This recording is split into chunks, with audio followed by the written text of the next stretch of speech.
오늘 예배 함께한 여러분들 주님의 이름으로 축복합니다. 옆에 분들과 인사하실까요? 주님의 이름으로 축복합니다. 네. 예. 하나님의 은혜가 풍성하게 임하시는 이 시간 되기를 주님의 이름으로 축복합니다.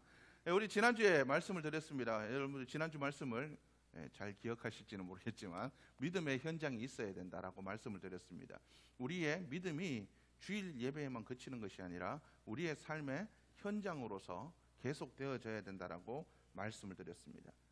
다윗처럼 과거의 하나님이 아니라 과거에 역사하신 하나님이 오늘 또 나와 함께 하신다는 그 믿음을 가지고 그죠? 말씀의 조약들을 들고 믿음의 조약들을 들고 골리앗을 향해 나가야 된다라고 말씀을 드렸습니다.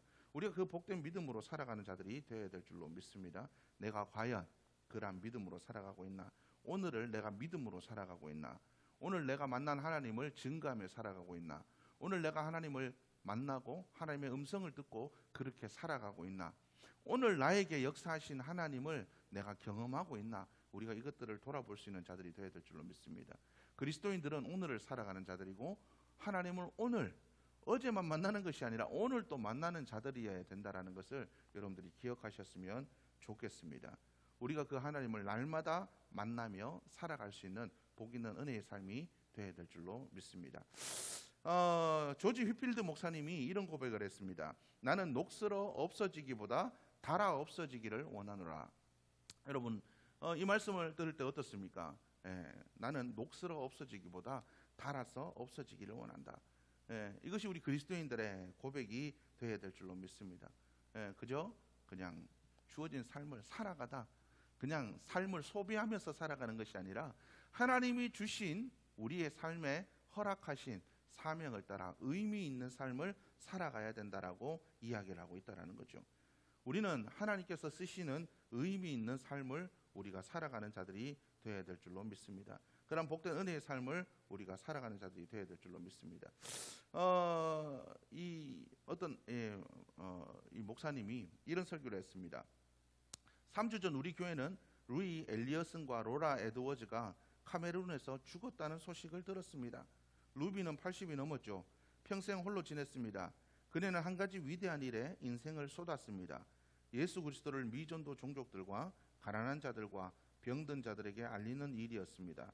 로나는 과부였고 의사였습니다. 80에 가까워지고 있었고 카메룬에서 루비의 곁을 지키며 섬겼습니다. 그런데 브레이크가 고장나 자동차가 절벽 아래로 떨어지는 바람에 둘은 즉사했습니다. 저는 우리 교인들에게 물었습니다. 이것이 비극일까요? 그분이 이렇게 설교했을 때 많은 사람들이 대답했습니다. 아니요. 설교자도 이렇게 대답했습니다. 아닙니다. 그것은 영광이었습니다. 비극이 무엇인지 말씀해 드리겠습니다. 그는 리더스 다이제스트의 한 페이지를 꺼내서 읽었습니다. 밥과 페니는 동북 지역에서 하던 일을 그만두고 5년 전에 일찍 은퇴했다. 밥은 59세, 페니는 51세였다. 이제 그들은 플로리다주의 푼타고다에 살고 있다. 그들은 10m짜리 고기잡이 배를 몰고 소프트볼을 즐기며 조개를 수집하고 있다. 이 목사님은 말을 이었습니다. 아메리칸 드림입니다. 단 하나밖에 없는 인생의 마지막에 이르러 당신이 한 일을 창조주에게 설명할 때 내놓을 가장 위대한 일이 저는 조개를 수집했습니다. 제 조개를 보십시오 라는 것입니다. 이것이 비극입니다. 오늘날 사람들은 수십억 달러를 써가며 당신이 그 비극적인 꿈을 받아들이도록 설득합니다. 그래서 저는 여러분들에게 간청합니다. 그 말을 듣지 마십시오. 당신의 삶을 낭비하지 마십시오. 여러분 어떻습니까? 그리스도인이라면 우리는 우리의 인생을 하나님 앞에서 어떻게 의미 있게 설명할까를 생각할 수 있는 자들이 되어야 될 줄로 믿습니다. 인생의 목적이 분명해야 된다는 거죠. 우리의 삶을 돌아봤을 때 내 삶이 무슨 의미가 있나? 내가 어떤 목적을 가지고 살아왔나? 이것이 불분명하다면 우리는 잘못 살아왔다라고 이야기할 수가 있을 겁니다. 우리는 우리의 삶을 돌아보면 내가 과연 하나님이 주신 목적을 따라 의미 있는 삶을 내가 바르게 살아왔나? 우리가 항상 돌아볼 수 있는 믿음이 되어야 될 줄로 믿습니다. 의미 있는 인생, 그죠? 다니엘 기도회 때 목사님 그렇게 설교를 했죠. 그냥 살아가는 것이 아니라 밀도 있는 인생을 살아야 된다. 밀도 있는 인생. 단 한순간을 살아도 밀도 있는 인생을 살아야 된다. 그렇게 말씀을 들었던 것 같습니다. 여러분 어떻습니까? 나의 삶은 그런 밀도 있는 인생입니까? 하루하루 그냥 재밌게 보내고 즐겁게 보내고 일에 쫓겨 보내고 의미 없이 그냥 사니까 눈 떠지니까 살고, 예? 배고프니까 먹고 주어진 일이 있으니까 그냥 하고, 여러분 그렇게 살아가고 계십니까? 여러분 어떻게 살아가고 계십니까? 그냥 마지못해 혹시 살아가고 계십니까? 아니면 그냥 내가 발견한 어떤 재밌는 일, 예? 그런 일들에, 그죠? 요즘 그런, 그죠? 요즘 또 이렇게 목사님들 사이 골프 열풍이 불어가지고 막 골프를 엄청 치고 다닙니다. 큰 교회 목사님이나 작은 교회 목사님이나 다 골프 치러 다닌다고 난리도 아닙니다. 예. 여러분 그 발견한 인생의 그 작은 재미를 위해서 여러분들의 인생을 그렇게 달려가고 있습니까? 아니면 하나님이 주신 그 목적을 향해 내게 주어진 삶에 묵묵히 기도하며 하나님이 주신 일들을 감당하기 위해서 준비하며 살아가고 계십니까? 우리는 하나님이 주신 목적을 따라 우리의 삶을 준비하며 살아가야 됩니다. 의미 있는 인생이 될 수 있도록 내가 하나님이 주신 인생, 하나님이 주신 건강, 하나님이 주신 물질, 하나님을 위해서 내가 바르게 사용하기 위해서 잘 준비했다가 이렇게 잘 사용하고 왔습니다. 우리가 그렇게 이야기할 수 있는 믿음이 되어야 될 줄로 믿습니다. 이렇게 살아가려면 우리는 준비된 인생을 살아가야 된다는 거죠. 우리의 주어진 그 평범한 인생 속에 우리는 준비되어진 최선을 다하는 인생을 살아가야 됩니다. 계속해서 다윗에 대한 이야기라고 있습니다. 다윗이 골리앗을 이길 수 있었던 그 이유는 평범한 그 삶 속에 그가 최선을 다했기 때문에 그렇다라는 거죠. 다람쥐 쳇바퀴 돌아가던 하는 그 삶 속에 여러분 질리십니까? 오늘 또 똑같은 일, 오늘 또 똑같은 일, 오늘 또 똑같은 일. 아유 지겨워. 그래서 여행도 가고, 그죠? 취미 생활도 하고 여러 가지 일들을 하기도 하는 것 같습니다. 그런데 오늘 성경 말씀에 보니까 이 다윗은 그 주어진 다람쥐 쳇바퀴 돌듯 돌아가는 삶들 속에서도 최선을 다했다라고 이야기를 하고 있습니다. 다윗이 골리앗을 이겼을 때 다윗이 선택한 무기가 칼이나 창이 아니었다는 거예요. 다윗이 골리앗을 향해서 나갔을 때 골리앗을 향해서 싸운 무기는 물맷돌이었습니다. 물맷돌 아시죠? 예. 가죽으로 된 긴 끈, 슬링이라고 다, 그죠? 거기에 돌을 넣고 빙빙 돌려서 한쪽 끈을 놓으면 돌이 날아가서 목표물을 맞추는, 그걸 물맷돌이라고 합니다. 다윗이 이 물맷돌을 굉장히 잘 던졌던 것 같습니다. 그래서 곰이나 사자를 쫓아낼 때도 이 물맷돌로 쫓아냈던 것 같습니다. 평소 목동이었던 이 다윗이 뭘 했겠습니까? 냇가로 양들을 몰고 아빠가 맡긴, 아버지가 맡긴, 그죠? 양들을 이끌고, 그죠? 푸른 초장, 물가가 있는 곳으로 갔겠죠. 풀 뜯기고 물 마시게 하고, 양들이 쉴 때 다윗이 뭐 했겠습니까? 아마 그랬을 것 같습니다. 하루 종일 이 양만 바라보아야 되는 그 삶이 얼마나 지루했겠습니까? 뉴질랜드를 굉장히 잘 이렇게 살기 좋은 그러한 천혜의 자연 환경이 있는 곳, 좋은 곳으로 이렇게 얘기를 합니다. 그런데 이 뉴질랜드가 젊은이 자살률이 굉장히 높대요. 할 게 없어서 맨날 양 먹고 양치고, 그죠? 맨날 이렇게 이 자연 환경 속에서 멍하게 있다 보니까 젊은이들이 바다에서 그렇게 죽는 사람들이 많대요. 아마 다윗도 그랬던 것 같습니다. 멍하니 아무것도 없는 들판에서 얘기할 수 있는 사람 한 사람 없는 그곳에서 다윗이 뭘 했겠습니까? 다윗은 아마 그랬던 것 같아요. 돌멩이 하나 이렇게 옆에 놔두고 앞에 세워놓고 끊임없이 물맷돌 던지는 연습을 했었을 것 같습니다. 이 다윗이 이 물맷돌 던지는 연습을 수없이 했던 것 같습니다. 그래서 그가 물맷돌을 던지는 것에 한해서는 아마 따라올 자가 없었던 것 같습니다. 그랬기 때문에 그가 골리앗을 향해서 싸우러 나갈 때도, 그죠? 사울이 준 칼이나 창을 잡지 않고 그가 물맷돌을 선택했을 것 같습니다. 우리 눈에는 이 물맷돌이 보잘것없어 보일지 모릅니다.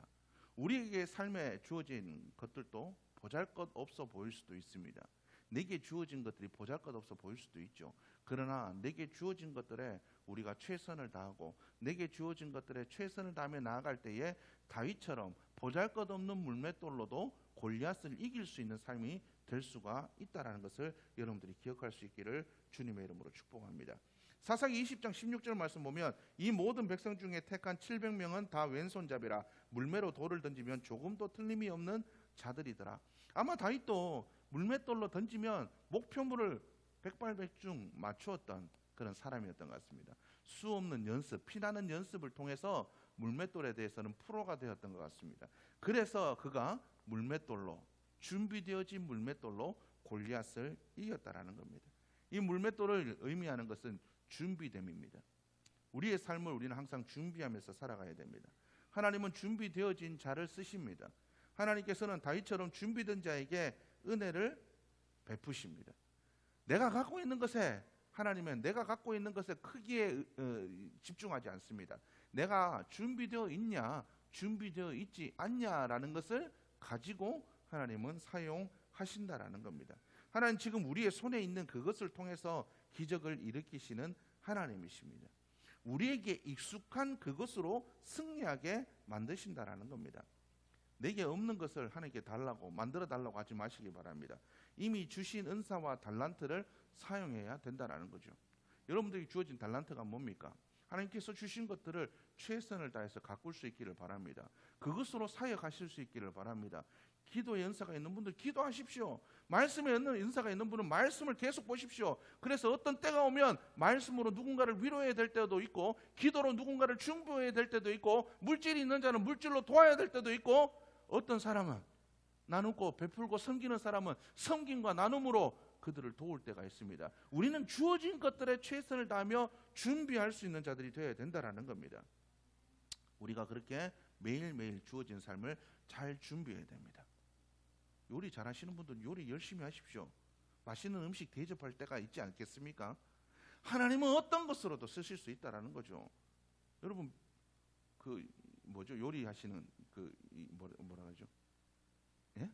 이혜정 선생님 어떻습니까? 그분이 가지고 있는 게 요리하는 것밖에 없었습니다. 남편하고도 사이즈가 좋지 않아서 날마다 요리하는 것에 재미가 들려서 요리하다 보니까 그 요리하는 것이 어느 순간 평생 집중하며 살다 보니까 그것이 자기의 무기가 되어서 그것이 그 사람을 뛰어나고 탁월하게 만들었다는 거죠. 요리하는 것도 그렇게 될 수 있다는 거예요. 요리하는 건 아무것도 아니지 않습니까? 누구든지 요리할 수 있잖아요. 내게 주어진 것들 무엇이든 최선을 다하시면 하나님께서 그 자리에 세우신 이유가 분명히 있습니다. 내게 주어진 자리에서 최선을 다하면 하나님께서 그 세우신 자리에 있는 이유를 따라 우리를 사용하게 되어질 줄로 믿습니다. 여러분들 최선을 다해서 내 삶에 주어진 자리에서 준비하시기를 주의 이름으로 축복합니다. 그래서 하나님께서 쓰시는 복 있는 삶이 될 수 있기를 주님의 이름으로 축복합니다.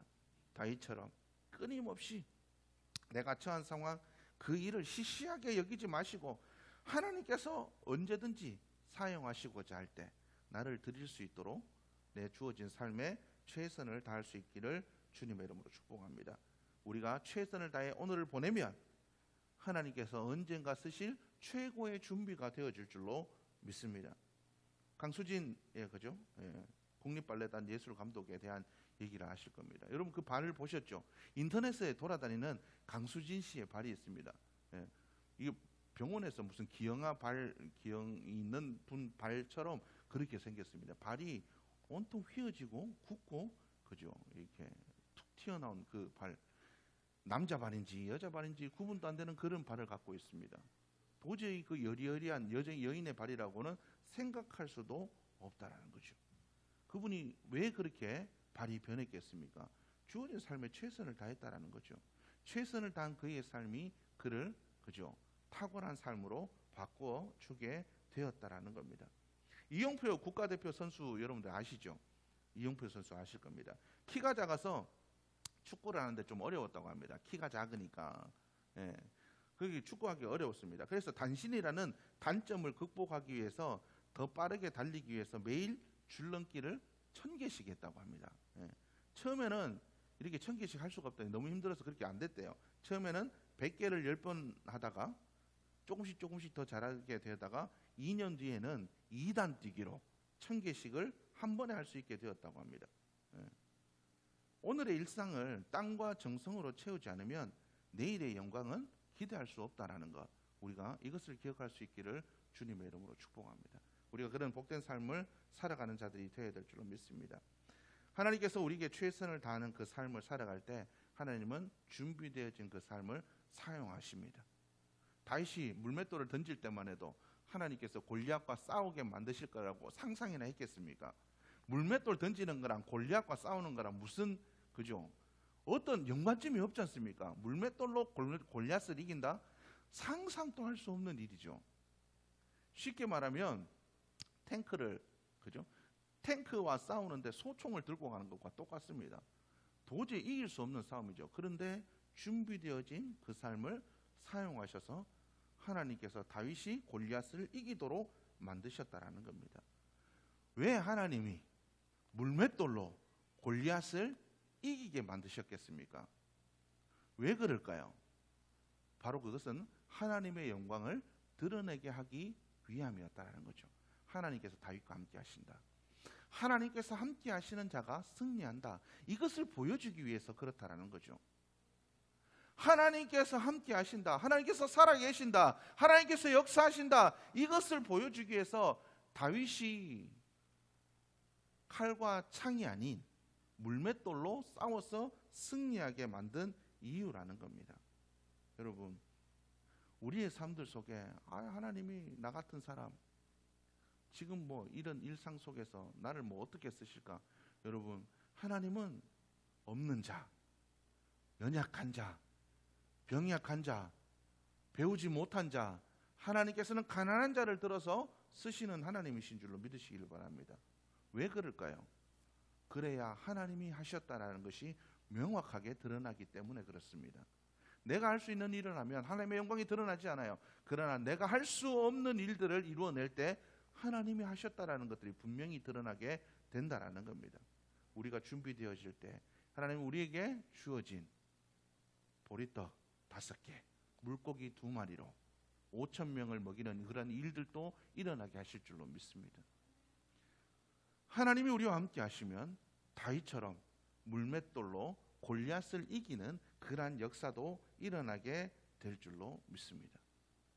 우리가 최선을 다해 준비하며 우리가 준비되어진 모습으로 살아갈 때 하나님 우리를 그렇게 사용하실 겁니다. 근데 중요한 것은 단 한 가지가 있습니다. 우리의 마음에 동기가 분명해야 된다는 거예요. 골리앗을 향해 도전하는 사람, 이 다윗이 이야기합니다. 다윗이 골리앗과 싸우러 나갈 때 다윗이 다른 것을 바라지 않았습니다. 다윗이 인기를 원하거나 명예를 원하거나 아니면 다른 어떤 보상을 바라고 전쟁에 나간 게 아니라는 거죠. 오늘 이 성경 말씀에 다윗이 뭐라고 얘기하냐면 오늘 여호와께서 너를 내 손에 넘기시리니 내가 너를 쳐서 내 목을 베고 블레셋 군대의 시체를 오늘 공중의 새와 땅의 들짐승에게 주어 온 땅으로 이스라엘에 하나님이 계신 줄 알게 하겠고. 다윗의 목적은 단 하나였습니다. 하나님의 영광을 드러내겠다라는 거예요. 하나님의 영광을 드러내겠다. 그리고 그가 얘기합니다. 또 여호와의 구원하심이 칼과 창에 있지 아니함을 이 무리에게 알게 하리라. 하나님이 어떠한 하나님이신지 내가 반드시 보여주겠다. 하나님은 살아계시고 하나님은 이렇게 역사하시는 하나님이시다라는 것을 보여주겠다라는 겁니다. 그리고 그가 이렇게 얘기합니다. 전쟁은 여호와께 속한 것인즉 그가 너희를 우리 손에 넘기시리라. 모든 것이 하나님의 손에 붙들려 있다라는 것을 보여주겠다라고 이야기를 하고 있다는 거죠. 다윗이 골리앗을 향해 나아갈 때 다윗에게는 목적이 분명했다라는 겁니다. 우리 그리스도인들도 이런 목적이 분명한 삶을 살아가야 됩니다. 무슨 일을 하든지 목적이 분명할 때 성과가 나타납니다. 그리스도인들도 마찬가지입니다. 우리의 목적이 분명해야 하나님께 영광 돌릴 수 있다라는 겁니다. 우리가 반드시 선한 목적, 하나님의 영광을 드러내기 위한 목적으로 살아가야 됩니다. 그래서 고린도전서 10장 31절은 우리에게 얘기합니다. 그런즉 너희가 먹든지 마시든지 무엇을 하든지 다 하나님의 영광을 위해서 해라. 우리가 하나님의 영광을 위해서 살아가는 자, 목적이 분명한 사람이 그리스도인이라는 것을 여러분들이 기억할 수 있기를 주님의 이름으로 축복합니다. 영국의 극작가 버나드 쇼라는 사람이 있습니다. 그가 묘비에 이런 것을 남겼습니다. 우물쭈물하다가 내 이렇게 될 줄 알았다. 우물쭈물하다가 내 이렇게 될 줄 알았지. 여러분, 우리의 인생의 묘비에 이렇게 새겨지기를 원하십니까? 우물쭈물, 이거 해볼까 저거 해볼까, 뭐 어떻게 살까, 목적 없이 이렇게 저렇게 살다가 이렇게 됐다. 여러분, 그렇게 남겨지기를 원하십니까? 여러분, 우리의 모든 삶이 바른 목적을 가지고 하나님의 영광을 위한 바른 목적을 가지고 살아갈 수 있는 우리 모두의 모습이 되어야 될 줄로 믿습니다. 클레이튼 커셔라는 LA 다저스의 투수가 있습니다. 메이저리그의 최고 투수죠. 그가 아내와 함께 쓴 책에 일어나라, 어디에서든 내 믿음과 꿈을 펼쳐라 라는 그 책에서 그가 이렇게 이야기를 하고 있습니다. 이제 하나님께 영광을 돌리는 것이 우리의 삶의 목적이라 믿으며 인생을 항해하고 있다라고 그가 이야기를 하고 있습니다. 그리고 그 책에서 그는 이야기합니다. 나는 야구 선수이기 전에 그리스도인이다라고 그가 고백을 하고 있습니다.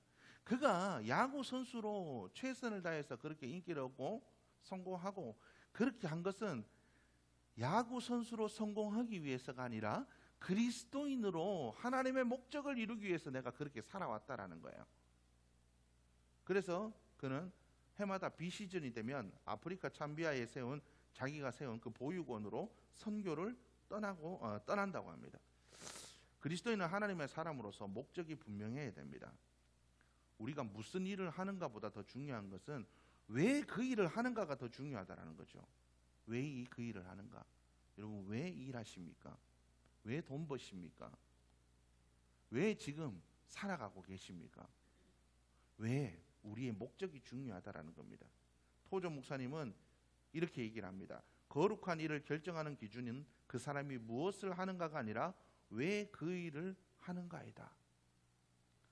이번 한 주간을 여러분이 살아가시면서 생각해 보시기 바랍니다. 하나님, 내가 인생의 목적이 분명할 수 있도록 도와주옵소서.